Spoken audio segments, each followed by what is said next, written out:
It's interesting now about crypto. I don't consider crypto Bitcoin or Ethereum. Okay. Yes, they were the pioneering assets, but I'm considering crypto as the 12th sector of the S&P.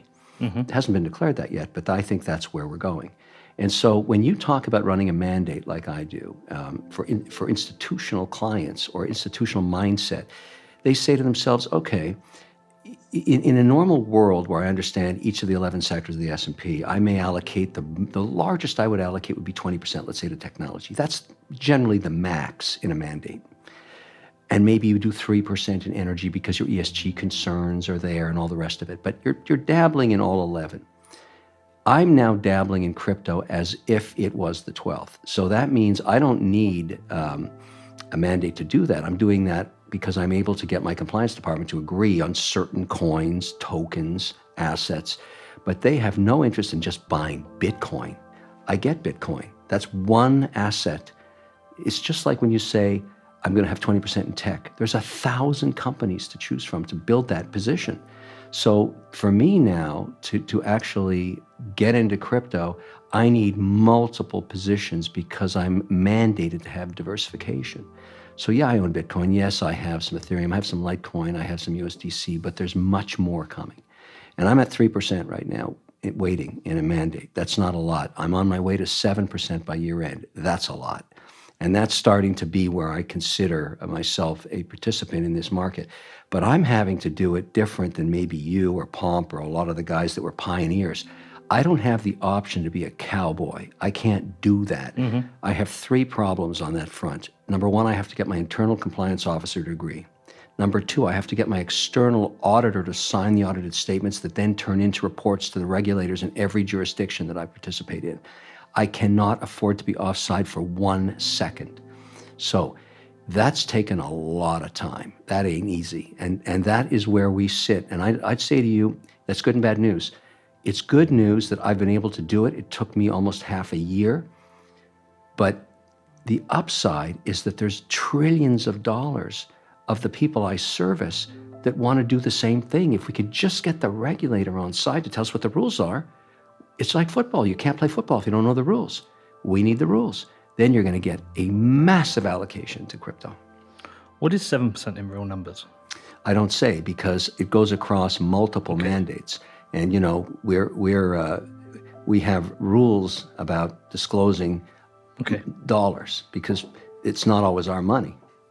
And are these people just kind of aware that this is this crypto thing and they know they should do it and they just trust you with your money? Because in my world, like my show is what Bitcoin did. I 95 to 98% of our content is Bitcoin. We occasionally discuss other projects. So I might discuss Ethereum if I wanted to talk about stable coins or do the comparisons.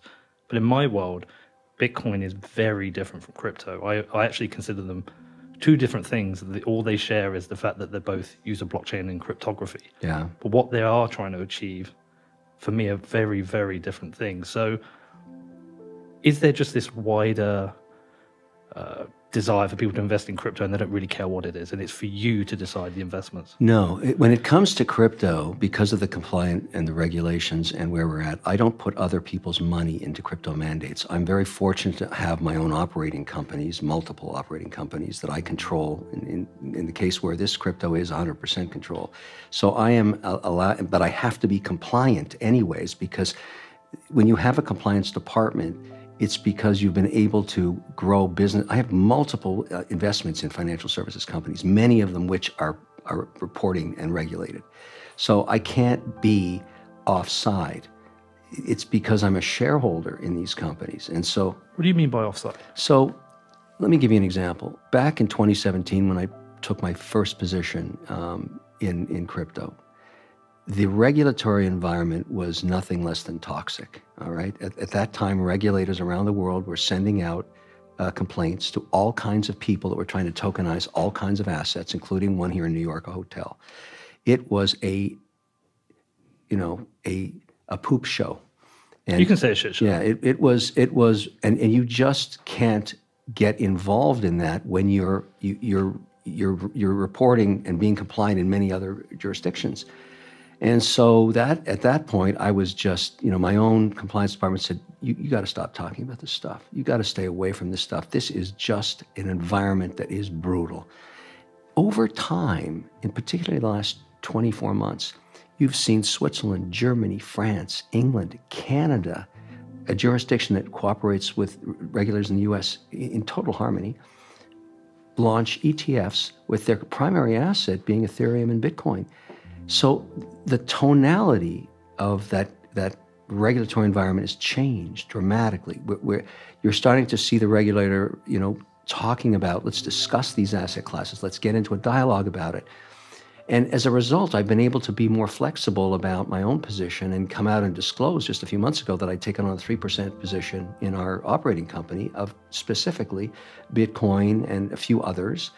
But I agree with you on the thesis you have on Bitcoin, because when I talk to, let me give you an example, which is, I think is very intuitive what you said there. Mm-hmm. Let's say I'm talking to a sovereign fund, all right? Let's say, and they have 500 billion, and they want to deploy into crypto for the first time, and they're going to put a small weighting, 1%. The reason they haven't done it yet is not because they're having a debate about whether they want to. They want to, but they have a compliance department that includes an ESG committee, which determines which assets get to the investment committee first, because every single asset is viewed with that particular sovereign fund by the merits of sustainability. And so just, at Bitcoin 2021, there was a huge debate going on. Elon Musk was involved. I'd made some statements about it because I'd learned from the pensions that they weren't going to get involved in it because it was not ESG compliant. The Chinese were burning coal to make electricity, to mine and get awarded coins. That was a nightmare. And so the reason Bitcoin is still not yet an institutional product is we have not got around this issue of sustainability. It's getting addressed, and I'll give you an example. This is a shout out to a company I am a shareholder in, Hut 8, all right? Jamie Leverton. Yeah, she's great. She is great. I met her through a real estate transaction, and we started having a discussion like you and I are right now about ESG. She said, look, I'm ESG compliant. But what I like about her company is that I can buy her equity, which I did at that time. I think I'm up 69% in the mandate that's in, because she claimed, and she was right, that she is in direct vol. In other words, the correlation between the price of Bitcoin and her stock price is 1-to-1. So